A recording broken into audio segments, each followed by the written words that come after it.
Inilah puluhan pelajar sekolah dasar atau SD dan SMP di kota Lubuk Linggau yang terjaring razia oleh petugas gabungan dari Satpol PP Lubuk Linggau, Dinas Perizinan dan pihak kecamatan.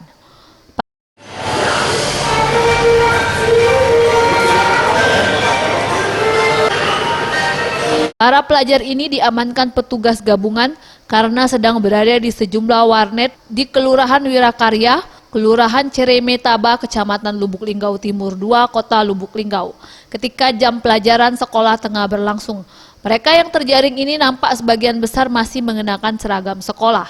Nantinya para pelajar ini akan dibawa ke kantor Camat Lubuk Linggau Timur 2, kemudian didata dan dibina sebelum akhirnya diserahkan kepada orang tuanya masing-masing.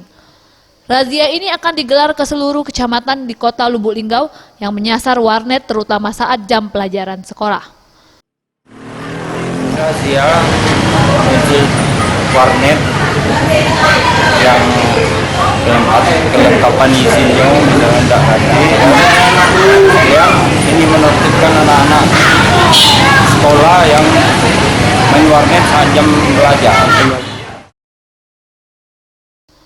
Dinas Perizinan Lubuk Linggau juga melakukan pendataan seluruh warnet yang belum memiliki izin ataupun izinnya habis. Dan razia digelar sesuai dengan instruksi dari Wali Kota tentang ketentraman dan ketertiban umum. Poinnya adalah yang pertama, kita mendata seluruh warnet yang belum memiliki izin ataupun izinnya sudah habis masa berlaku. Operasional warnet tersebut, karena dalam instruksi tersebut kan sampai jam 22 malam.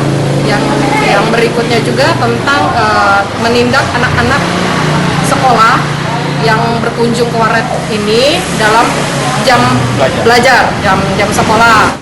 Tim Liputan Sriwijaya TV.